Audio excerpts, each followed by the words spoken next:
Al examen físico del paciente se encuentra con tensión arterial de 78-60, frecuencia cardíaca de 74, frecuencia respiratoria de 32 y saturando 91% al aire ambiente.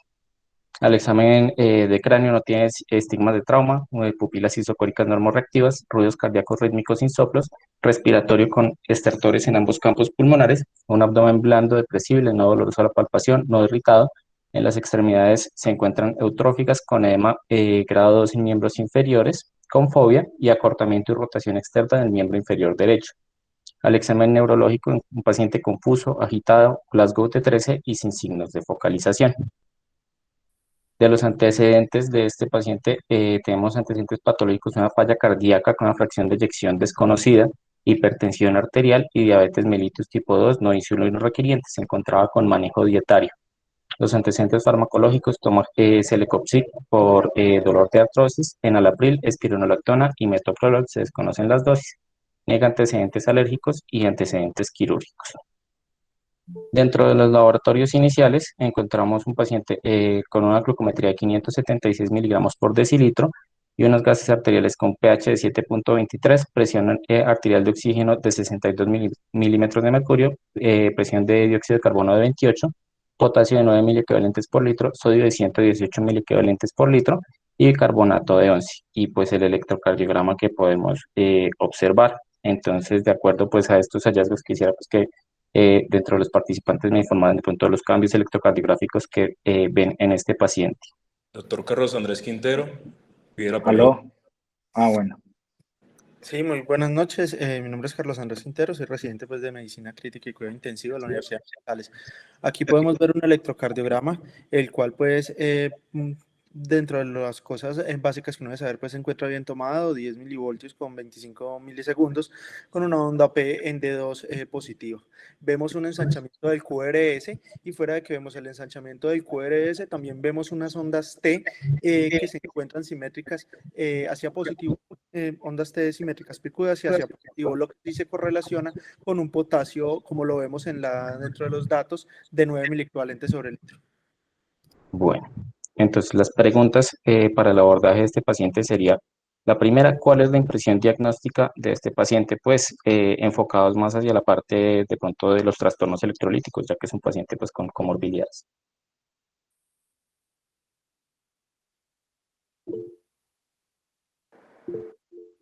El doctor Juan Jiménez pide la palabra en 3 minutos. Muy buenas noches. Juan David Jiménez, residente de primer año de Medicina Crítica y Cuidado Intensivo. Doctor, bueno, varias cositas que quería agregar a lo que acabo de hablar pues, el doctor Carlos Quintero, respecto a lo que nos habló en algún momento del estudio real, que pues, los cambios electrocardiográficos muchas veces pueden ser inespecíficos, ¿cierto? Y no solamente nos tenemos que asumir los cambios electrocardiográficos como único diagnóstico, o sea, que todo paciente con sospecha de hipercalemia necesariamente tiene que llevar el examen directo dentro del diagnóstico. La impresión hasta ahorita, un paciente que está netamente hipercalémico, un que en los gases arteriales que usted mostró con una acidosis metabólica pura. Tornemos manos levantadas hasta... Bueno, entonces era un paciente que tiene, como mencionaba el paciente, una acidosis metabólica pura y pues también la encontramos con hiperglicemia, a pesar de que pues digamos que la idea es enfocar esto hacia los trastornos electrolíticos, entonces pues no se amplía pronto con más paraclínicos, pero podríamos sospechar que este paciente posiblemente tiene una crisis hiperglicémica que pueda estar causando estas alteraciones. La siguiente pregunta sería si tomarían una conducta con los resultados iniciales, es decir, si tomarían una intervención teniendo en cuenta los cambios electrocardiográficos y los valores de los electrolitos representados en los gases arteriales. Esto va principalmente por cuál es, digamos, la utilidad de estos electrolitos en gases arteriales a la hora de tomar conductas clínicas, si los considerarían o si esperarían el potasio sérico medio por laboratorio para tomar una conducta terapéutica. Pide la palabra al doctor Sebastián Jaramillo. Pues con los paraclínicos iniciaríamos un... ¿Aló, me escuchan, perdón? Sí, señor. Bueno, entonces, pues yo creo que lo que podríamos complementar es de forma grande un diagnóstico sindromático en el paciente. Tenemos un paciente que tiene pues un una crisis hiperglicémica, no tenemos más datos con ellos, que nos conlleva pues un proceso de una acidosis metabólica. Pues no tenemos más datos, pero sí tenemos unos cambios evidentes electrocardiográficos que podría también apuntar al que el paciente esté bajo un proceso de una insuficiencia renal y que bajo esos cambios electrocardiográficos y esa acidosis metabólica que tiene el paciente, pues no tenemos más datos, pero también el paciente podría estar cursando con una urgencia dialítica secundaria, pues a una enfermedad renal crónica reagudizada posiblemente. Como hay evidencia pues, de cambios electrocardiográficos, pues tenemos que iniciar el manejo principalmente para la crisis hiperglicémica. También, pues si nosotros vamos a enfocar todos los trastornos electrolíticos con las manifestaciones clínicas que presenta el paciente, pues tenemos que tener en cuenta que hay alteraciones a nivel de los papeles pues, de cociente de potasio transmembrana, que pues nos encontramos con un paciente que tiene un potasio plasmático alto, que va a generar alteraciones a nivel endotelial y a nivel de la vasoconstricción, obviamente el endotelio, que va a conllevar pues a vasodilatación, pero tenemos un paciente chocado, que está en choque, pero puede ser por muchas más otras alteraciones. Vamos a tener un paciente que obviamente por un potasio plasmático alto va a tener aumento de la repolarización, pues obviamente con una conducción en la intensidad que va a conllevar que el paciente que vaya a generar pues arritmias cardíacas, bradiarritmias y por consiguiente una parada cardíaca. Pues 2 acá minutos, lo que quedan 30 segundos. bueno, iniciar manejo de reposición obviamente, pero nosotros tenemos que identificar la etiología de esta alteración del potasio, decirlo así. Es la palabra. Bueno, buenas noches. Nuevamente, con la pregunta de si tomaría conductas con los resultados iniciales, estamos cursando con una hipercalemia severa, cambios electrocardiográficos, lo que me obligan a tomar unas conductas rápidamente para generar una disminución de ese potasio, con esos resultados. Sin embargo, uno también tomaría todos los muestras para llevar a unos resultados ya de potasio o electrolitos séricos. Pero la pregunta es si manejo, si inicio conducta efectivamente.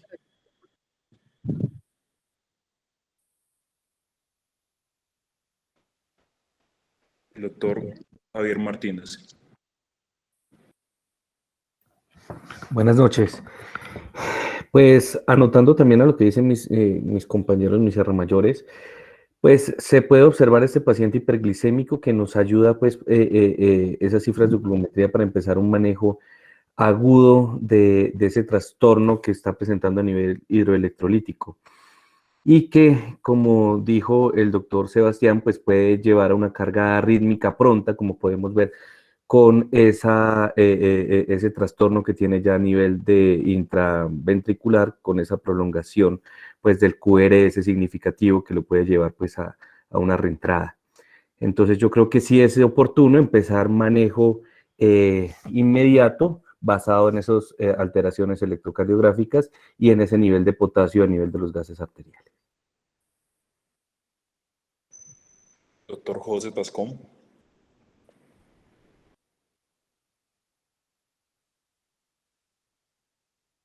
Buenas noches. Como ya mencionaron, el paciente está cursando con un trastorno hidroelectrolítico mixto. Si uno es acucioso, hace la corrección del sodio, se da cuenta que cursa con una verdadera hiponatremia, y a pesar de esto y considerando que el papel del BUN es despreciable en la osmolaridad del paciente, observa que tiene un estado hiperosmolar con una osmolaridad cercana a 300, al calcularse solamente pues, con esa glucometría y el sodio corregido a partir de esto. Adicionalmente, con todo lo que ya mencionaron, los cambios electrocardiográficos y la clínica del paciente, definitivamente hay que intervenir de una manera temprana, tanto el proceso acidótico como el proceso hipercalémico, que probablemente es la causa del trastorno de conductividad cardíaca. Por último, el doctor Hugo Velarde. Buenas noches. Esto teniendo en cuenta pues los hallazgos electrocardiográficos en contexto de una hipercalemia severa, todo resultado por encima de 6.5 debe tomarse medidas hipokalemiantes de inmediato. Sin embargo, el aporte mío va dirigido a la utilidad de los resultados de los electrolitos en los gases arteriales. A nivel de laboratorio es muy diferente, y la técnica estandarizada para la medición del ionograma es la máquina que mide iones séricos como tal. Los resultados de los iones en la máquina de gasimetría arterial son aproximados. Sin embargo, un resultado de esta magnitud nos marca una gran tendencia que debemos correlacionarla con la clínica. El mensaje es: no siempre los resultados de los iones en los gases arteriales son fidedignos, ¿sí? Por decirlo así, la técnica estandarizada es la de los iones séricos como tal. Como dijeron los compañeros previamente, no vamos a esperar a llegar los resultados de laboratorio de los iones séricos para tomar conductas, sino debemos correlacionarlo con la clínica, pero sabemos que es más fidedigno la de los iones séricos. No hay más participaciones. Bueno, muchas gracias. Bueno, entonces la pregunta era principalmente por esto, porque muchas veces si llega un paciente con alteración del estado de conciencia y pues lo pasamos de pronto a una sala de reanimación para iniciar todo el monitoreo, podemos obtener las muestras y sabemos que los resultados de laboratorio pueden llevar tiempo, mientras que en ocasiones se puede tener la máquina de gases arteriales que nos da pues un resultado más rápido y, como menciona el doctor Hugo, aproximado de los electrolitos. Hay que tener en cuenta esa variabilidad, pero teniendo en cuenta los cambios electrocardiográficos que ya se encuentran en este paciente, ya casi llegando a un ritmo sinusoidal. Es un paciente que tiene alto riesgo de deterioro, por lo cual sería prudente pues iniciar un manejo inmediato. Entonces, en este caso, es que es un paciente que tiene ya cambios electrocardiográficos, sabemos que por encima de un potasio sérico de 7 ya es una hipercalemia severa, y pues si tiene cambios electrocardiográficos también de 6,5 con cambios electrocardiográficos, ¿cuál sería la intervención que realizarían para la estabilización de membrana en este paciente? Doctor Jiménez. Qué pena con ustedes, es que he tenido la señal inestable. Hay que tener en cuenta pues que pues, lo que utilizamos frecuentemente y lo que las guías recomiendan para la estabilización de membranas pues es el gluconato de calcio. Y eso pues quería aportar ahorita pues que respecto a los cambios electrocardiográficos de este paciente, la medida urgente en este momento, puesto que no sabemos cuál sea la causa pues de la descompensación primaria, pues en ese caso sería el gluconato de calcio, teniendo en cuenta pues que estabiliza la membrana celular, pero no impacta como tal los niveles de potasio corporal total.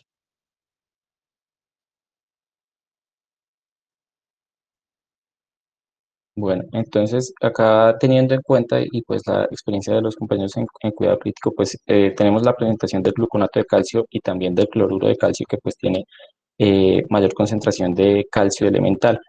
La ventaja del calcio, o digamos los beneficios del calcio para el tratamiento de la hipercalemia y la estabilización de membrana, pues fueron evidentes. Entonces realmente no contamos con ensayos clínicos como tal para determinar pues cuáles son las dosis, rutas de administración. Entonces de pronto sí nos pueden hablar un poco de cómo se hace la administración de este gluconato de calcio, en qué dosis, y pues digamos cuál sería la frecuencia de administración en caso de que persistan los cambios electrocardiográficos. Doctor Sebastián Jaramillo. Bueno, tenemos que bueno, lo que recomienda la utilización de gluconato de calcio, una ampolla cada 8 horas, pero también se puede utilizar cada 6 horas, porque la vida media pues es de 4 a 6 horas. Esa sería pues una de las indicaciones. Lo otro que nosotros debemos hacer en este paciente es medir, pues no hemos identificado cuál es la causa o la etiología pues de dicho proceso, dicha alteración, pero lo que estamos viendo pues de forma inicial es esta crisis hiperglicemia, por decirlo así. Como nos dijo el doctor José Luis Tascón, pues debemos iniciar manejo de forma inmediata también para esta crisis hiperglicémica. Entonces, de forma inmediata, pues vamos a iniciarle al paciente pues lo que nos recomiendan las guías para la infusión de insulina, y aparte de eso pues se podría recomendar dar un bolo de solución hiperpolarizante.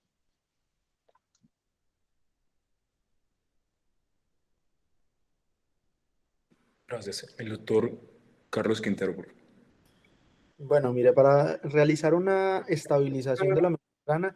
Como todos los compañeros han dicho previamente, pues se utiliza en este caso el gluconato de calcio al 10%, en donde si nosotros podríamos poner una ampolla que se debe poner entre 5 a 10 minutos o en bolo, y si los cambios electrocardiográficos persisten, yo podría repetir la dosis de 5 a 10 minutos hasta que estos empiecen a disminuir, asociado a la solución polarizante o hiperpolarizante, como lo dijo ahorita Sebas.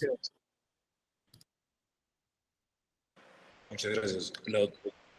Yo, bueno, profe, perdón. No, bien pueda, Martín. Yo tengo una duda ahí frente y se la iba a hacer a usted, profe, directamente. Al tener esa glucemia en el paciente cercano a los 600, pues cuando hablé la vez previa dije, podemos aprovechar el uso pues, de la insulina, que es realmente lo que va a tener el efecto ahí claramente para que ese potasio entre nuevamente a la célula. En ese sentido, pues sí es necesario la polarizante o basarnos simplemente en la insulina. Yo lo que iba a decir era que a ustedes se les olvidó un aspecto muy importante de este paciente, y es que lo encontraron hiperglicémico, ¿cierto? Con una hiponatremia, hipercalemia. Hablaron quizá de una falla renal, pero lo más importante, después de tratar de estabilizarlo, y el gluconato de calcio pues sigue siendo la indicación, es mirar el estado de volemia de este paciente, ¿cierto? Porque ustedes saben que si este paciente está hipovolémico, pues probablemente esto explique mucho, en parte, pues la hipercalemia que tiene este paciente. Entonces, ahí lo que seguiría en el orden de ideas es mirar qué estado de volemia tiene este señor para corregirlo esto, inclusive antes de ponerle la infusión de insulina, porque uno de los errores más grandes que hemos visto que se cometen en el servicio de urgencias es iniciar una infusión de insulina en los pacientes hipovolémicos. Doc, qué pena. Y lo otro es que el paciente estaba hipotenso con alteración del estado de conciencia y tenía una fractura de cadera. No sabemos si ese paciente ya llevaba previamente la alteración hidroelectrolítica que lo haya llevado a su deterioro con su caída, pero sí hay que buscarlo porque el paciente estaba hipotenso. Me llama la atención es que no estaba taquicárdico al ingreso y ya es un paciente de edad. Y también el sodio está demasiado bajo y tiene una hipercalemia muy severa. Entonces también pienso, igual que la doctora, hay que iniciar el manejo a nivel hemodinámico porque el paciente es un paciente que está inestable hemodinámicamente. Doctor Román. Buenas noches. Me presento, yo soy Andrés Mauricio López, residente de segundo año de Medicina Crítica. Les quería pues como hacer el comentario, y estoy muy de acuerdo en que el paciente está cursando con una alteración metabólica severa, una cetoacidosis. Y hay que recordar mucho que estos pacientes que tienen estos trastornos tan severos hacen una hipercalemia falsa por el mismo déficit de insulina que tienen, que hacen que el potasio no pueda ingresar al componente intracelular. Entonces, si bien uno se está enfocando mucho pues, en el trastorno del potasio, pues también sería pertinente empezar la estabilización de ese proceso metabólico, tratando también de regular esa alteración iónica al compensar la parte de la cetoacidosis. Muchas gracias, doctor. La doctora Florian tiene la palabra. Con respecto a lo que usted dice, que es importante, y es que muchas veces vemos los pacientes que tienen una pseudohipercalemia, como puede ser el caso de algunos pacientes que llegan con hiperglicemia o digamos con un estado osmolar alterado extracelular. A estos pacientes en realidad no se les debe corregir de entrada el potasio, al menos que tengan, como en este caso, usted lo ven claramente, pues alteraciones electrocardiográficas, porque si bien es cierto, las alteraciones electrocardiográficas no son sensibles para detectarlo, pues obviamente cuando el paciente tiene manifestaciones en su electrocardiograma, las posibilidades de que este paciente haga un paro son muy altas y por eso se debe manejar. Gracias, doctor Velarde. Buenas, esto es muy importante lo que dijo la compañera Natalia Domínguez respecto a la parte del paciente anciano y con un trauma a nivel de miembros inferiores. Esto habría que como profundizar en qué tipo de trauma y si el paciente está cursando con algún proceso de rhabdomiólisis, que es otra de las causas de hipercalemia.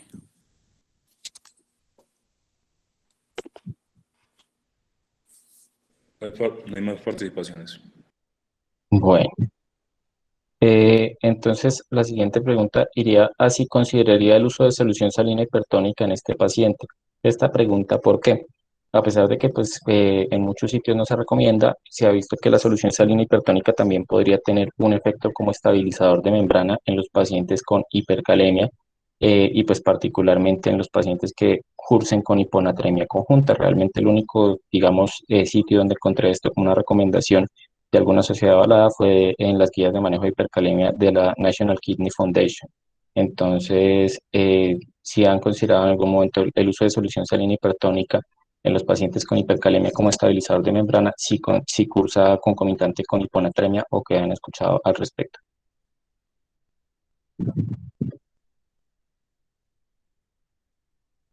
No sé si el doctor Berarde persiste con la mano elevada.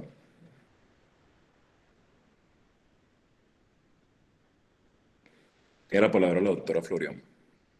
Pues la verdad, una vez valorado el estado hemodinámico de este paciente y por las características del caso clínico que usted nos ha descrito, probablemente este paciente esté hipovolémico. Los pacientes hipovolémicos se deben manejar inicialmente con unas soluciones isotónicas. Recordemos que detrás de esta hiponatremia pueden haber varias cosas, ¿cierto? Las hiponatremias medicamentosas, que en este paciente son, digamos, una alta posibilidad dado que el paciente tiene manejo para una hipertensión o una falla cardíaca. Y en ese orden de ideas, lo primero que yo pienso que deberíamos hacer es llevar al paciente a un estado de normovolemia, para después valorar, ¿cierto?, cuál es el trastorno real que tiene este paciente y en ese tiempo también, en ese lapso, nos permite a nosotros distinguir cuál es la causa de esta hipercalemia y corregirla, ¿sí? No ir rápidamente, digamos, a corregir un trastorno como si fuéramos o trabajáramos en una botica, ¿cierto?, de pueblo, donde vemos una alteración, la corregimos, pero no ahondamos en la causa de esta alteración. Lo otro, qué pena. Sí, doctor, bien puedo. Lo otro es que en realidad pues ese manejo de soluciones hipertónicas para manejar la hipercalemia, pues la evidencia no es como muy contundente con esto. Pues la evidencia en realidad, pues lo que he encontrado, lo que he visto es que hay publicaciones y por lo general estas publicaciones son viejas, de los años 90, en muy pocos pacientes, por decirlo así, no tienen una rigurosidad, no son científicamente rigurosas para nosotros adoptar estas medidas. Lo otro, como dice la doctora Florian, y llama mucho la atención, es un paciente hiponatrémico anciano, que por lo general los pacientes geriátricos tienden a estar hipernatrémicos, por decirlo así. Y nosotros pues no podemos ir enfocando y manejando signos o tratar las cosas a la maldita sea, en donde si el paciente está hipopotasémico o hiponatrémico, pongámosle esto, sino que, reitero, que debemos identificar la etiología del choque del paciente para nosotros dar pues un manejo específico.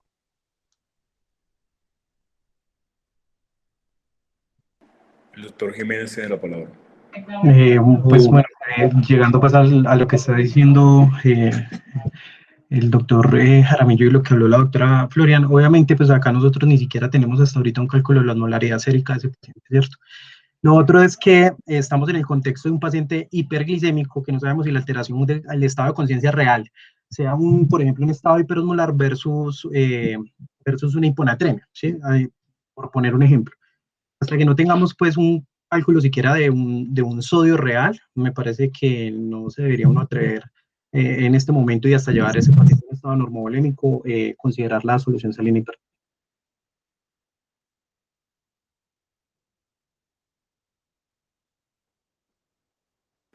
No hay más participación, doctor. Bueno, entonces importante lo que está mencionando y pues estas medidas de hipercalemia realmente pues son para control de hipercalemia, en este caso que vamos a mencionar pues son medidas transitorias.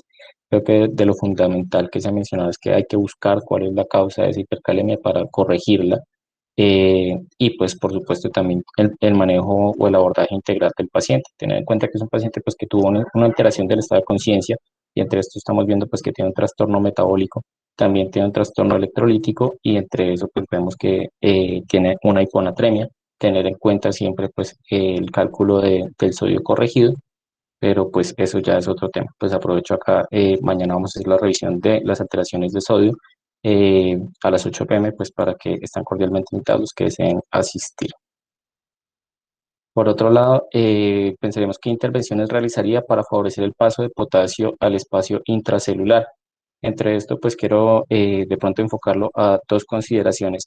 Uno, que mencionaban el uso de la solución polarizante o hiperpolarizante, pero hasta donde yo he encontrado, pues realmente esta solución polarizante hacía realmente a la descripción de la solución que contenía insulina, dextrosa y potasio, que pues la idea era hiperpolarizar las células y se usaban, pues digamos, para inducir una cardioplejía para ciertos procedimientos. Entonces, en el caso de la hipercalemia, creo que pues sería más prudente mencionar el uso de la insulina, porque la pregunta también iría a, ¿pondrían la mezcla de insulina y dextrosa en este paciente teniendo en cuenta que ya tiene unos niveles de glucosa inicial o basal elevados o solamente pondrían la insulina y en qué dosis considerarían ponerlo?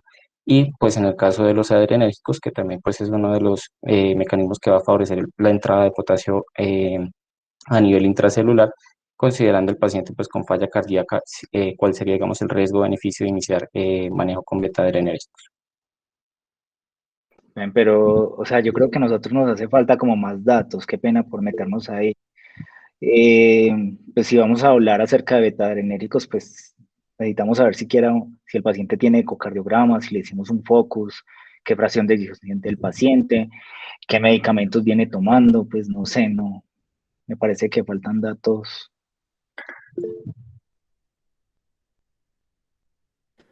El doctor Oscar Jaramillo. Bueno, buenas noches. Sí, lo primero que todo, pues en el abordaje de este paciente, yo creo que igual, pues para las preguntas previas, lo primero es manejar el estado volémico del paciente, ¿cierto? Impactar en ese desequilibrio que hay a nivel hidroelectrolítico celular, como para evitar que se puedan presentar mayores complicaciones.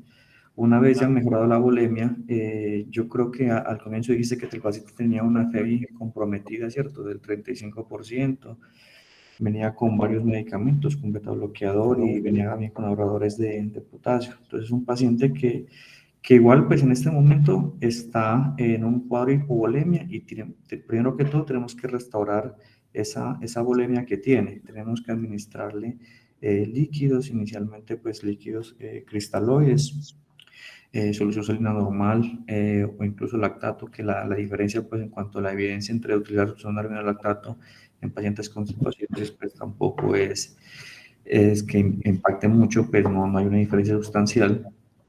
Y posteriormente pues yo iniciaría insulina como tal, porque sabemos que el cuadro pues es una vez restaurada la volemia, habría indicación pues de iniciarle insulina. E igualmente pues los estudios entre administrar el bolo inicial o iniciar una infusión de 0.1 unidades kilogramo tampoco han mostrado mucha diferencia. Yo iniciaría pues la insulina a la dosis de 0.1 unidades kilogramo y ajustar pues hasta llevar a unas glucometrías ya en metas, considerando pues que sea un cuadro de una cetocidosis que está entre 200 y 250 y posteriormente pues estar ya jugando con la infusión de insulina dextrosa hasta que el paciente se estabilice y ya se logren pues los criterios de curación de la cetocidosis. Pero pues en cuanto a la pregunta, sería solamente iniciar. Yo le iniciaría solamente la insulina sin la solución destrozada.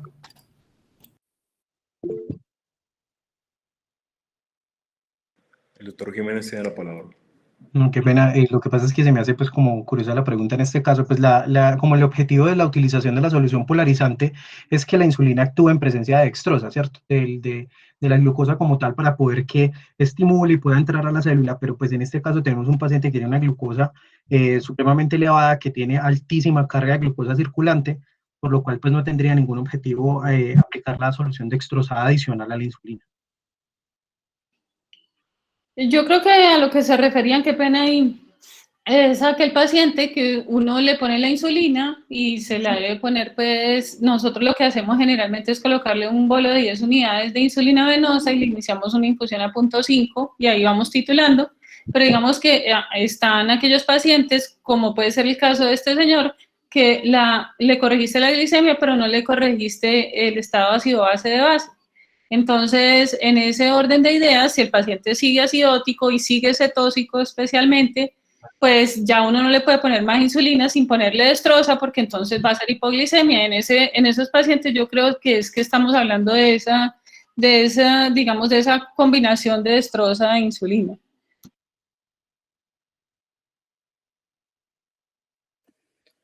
Doctor Florian, yo tengo una pregunta. ¿Y ahí no podríamos utilizar también, digamos, para ayudar a ingresar ese potasio al componente intracelular, bicarbonato, teniendo en cuenta que ese paciente también está cursando con una acidosis y con una hipercalemia?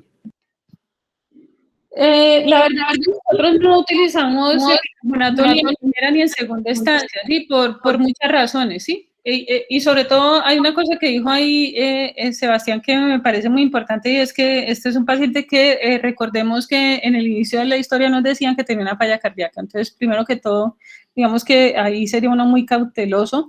Y segundo, realmente a veces cuando uno le pone bicarbonato a los pacientes, pues tiene una monitoría fidedigna de esa corrección ácido-base, que es lo que uno quiere hacer. Lo otro es que pues, nosotros hemos revisado pues, la utilización de bicarbonato en el paciente críticamente enfermo y tenemos que recordar el Bicar-UCI. Y en realidad, pues este paciente no tiene criterios para la modificación. Exacto. No tiene criterios y se nos sale del estudio del Bicar-UCI. Entonces yo creo que no hay indicación de bicarbonato en este paciente. Disculpe, ¿puedo decir algo? Es que no sé dónde levantar la mano desde mi teléfono. Ay, José. Doctor José. Soy viejito ya, doctora, ¿qué hacemos? No, quería hacer un comentario porque, a ver, en el paciente con crisis hiperglicémica y con cetoacidosis diabética, en el cual posiblemente la hipercalemia está relacionada con la salida del potasio del nivel intracelular al extracelular para actuar como buffer. Si el paciente no está en un contexto de otra causa que genere la hipercalemia, obviamente, si este paciente tiene falla renal o si viene utilizando ahorradores de potasio, uno, pues digamos, tendría que tener en consideración que parte del manejo que debemos hacer inicial de la crisis hiperglicémica va a hacer que el potasio baje. Entonces, todo lo que han mencionado de, obviamente, las medidas de hidratación, de corregir el estado de volemia, de iniciar insulina como parte del manejo de la cetoacidosis, es muy posible que hagan que el potasio disminuya. Y eso tal vez es lo primero que uno debería pensar en hacer y en verificar y controlar después de hacer esas primeras intervenciones. Y ahí hay que decir que en un paciente de este tipo nosotros hacemos controles electrolíticos cada 4 horas, a veces antes, porque los cambios que se producen pueden ser muy abruptos. Y por eso yo estoy de acuerdo con la doctora cuando dice que el bicarbonato no es la primera elección ni la segunda. Nosotros a veces lo hacemos, utilizamos bicarbonato cuando o en mi caso personal, uso bicarbonato cuando nos llegan pacientes en estado in extremis, o sea, con bicarbonatos de 1 o 2 y pHs extremos de 6-9, que tal vez, y lo hemos comentado, y es que el único paciente que llega con una acidemia de esas características tan severas y está vivo y a veces hablando inconsciente y termina sobreviviendo, tal vez es el paciente de cetoacidosis. Entonces, ahí 2 minutos, quedan 30 segundos. Gracias, ya termino. Ahí uno pone un bicarbonato tratando de comprar tiempo mientras hace una terapia dirigida que en este caso debe ir basada en la hidratación y en el uso de insulina. Gracias.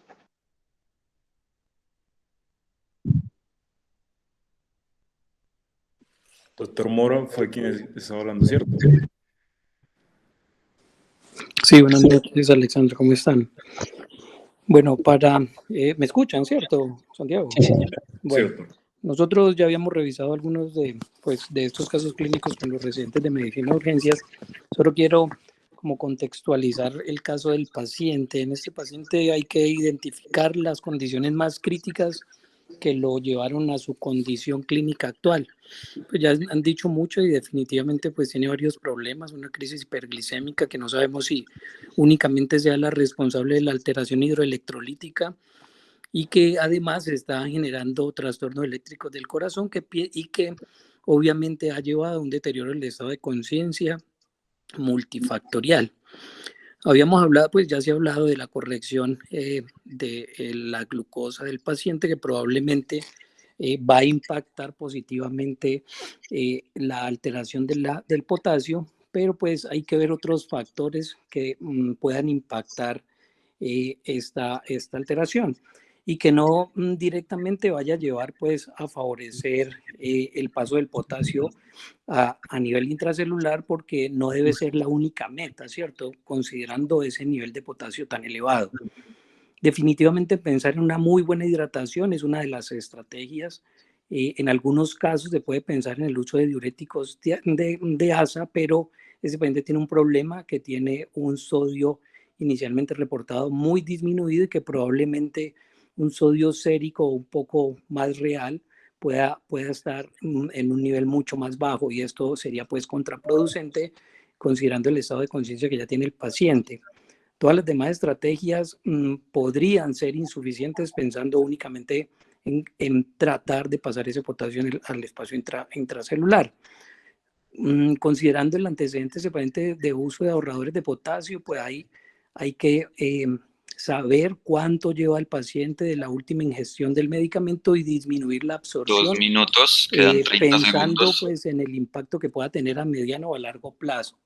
Pero definitivamente la corrección de la glucosa, la adecuada hidratación del paciente, y pensaría yo que pueden ser suficientes a corto plazo en la corrección del potasio, y de alguna manera impactaría pues en el desequilibrio hidroelectrolítico que ya tiene, y se debe corregir o evitar las arritmias que pueda presentar el paciente secundaria a todas esas alteraciones.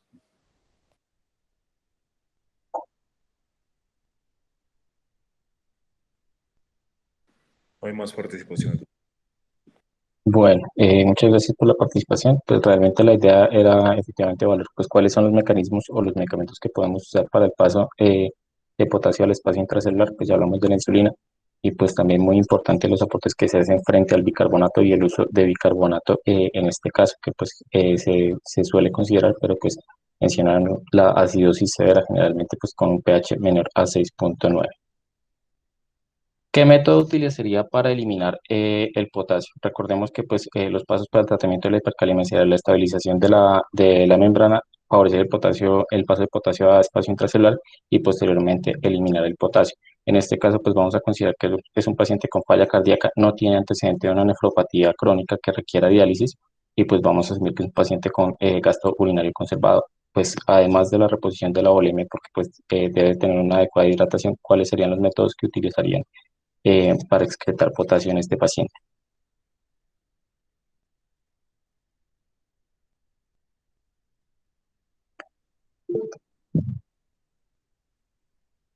Doctor Jaramillo tiene la palabra.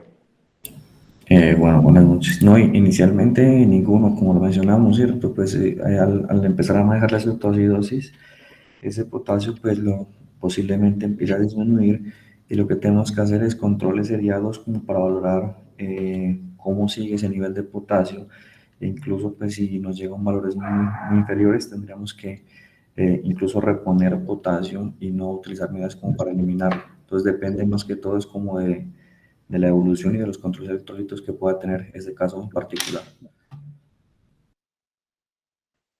Doctor Giraldo, tiene la palabra. Aló, ¿me escuchan? ¿Me escuchan? ¿Sí? Sí, señor. ¿Aló? ¿Se me escucha? Bueno, pues aquí el tema es la urgencia de disminuir el potasio. O sea, aquí es un paciente que tiene cambios electrocardiográficos, que ya está en un ritmo prácticamente sinusoidal, está a punto de entrar en paro.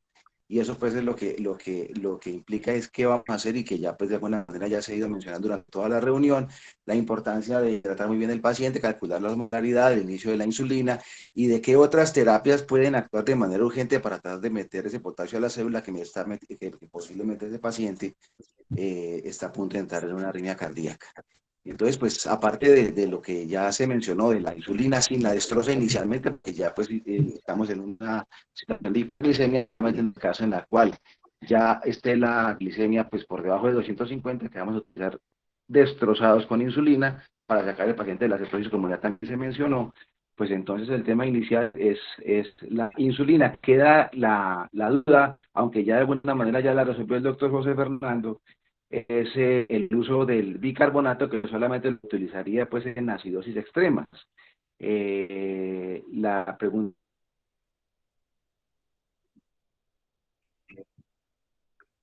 es, con una hipercalemia tan severa, solamente nos iríamos entonces con la insulina en infusión y el uso del gluconato de calcio. Bueno, entonces en este caso pues optaría por, efectivamente, como lo mencionaba el doctor Oscar Jaramillo, pues iniciar el manejo pues, del trastorno metabólico, tener en cuenta que la insulina va a iniciar la entrada de potasio a nivel celular, por lo cual el potasio sérico va a tender a disminuir en este paciente. Va a depender pues mucho de los controles seriados, pero además pues restablecer la hidratación del paciente y hacer pues ese análisis de la eliminación de potasio principalmente a nivel renal. Entonces, como mencionó el doctor Mora, hay que evaluar pues cuál fue la última dosis de la espironolactona, que pues es un diurético ahorrador de potasio, entonces es una de las posibles causas que contribuyó a esto, y pues plantear cómo se va a continuar la diuresis en este paciente. Entonces, además pues tienen signos pues el edema y los estertores en campos pulmonares. Podría plantearse también pues el uso de furosemida a dosis de 1 miligramo por kilo o 1.5 miligramos por kilo en caso de falla renal, porque posiblemente el paciente pueda tener una resistencia a diuréticos. Y pues finalmente, pues creo que esto ya hemos hablado de pronto de manera extensa, entonces pues no, creo que no habría papel para no dar respuestas. ¿Cuáles fueron los factores que pueden llevar al desarrollo de la hipercalemia en este paciente? Paciente con un trastorno metabólico, una crisis hiperglicémica. La acidosis también favorece que el potasio salga del espacio intracelular al espacio intravascular, por lo cual los niveles de potasio sérico van a estar elevados. Tener en cuenta el uso crónico de AINES que tenía este paciente también en el caso del celecoxib, y pues un diurético ahorrador de potasio como la espironolactona. Entonces, importante tener en cuenta, o pues en el abordaje de este paciente que se fue desglosando a medida que íbamos hablando de las preguntas, siempre lo importante es identificar cuáles fueron las causas que llevaron a la hipercalemia para intervenirlas, porque pues todo esto van a ser medidas temporales, y si no corregimos la causa de la hipercalemia, pues el paciente va a persistir con su deterioro clínico y pues tiene un alto riesgo de arritmias.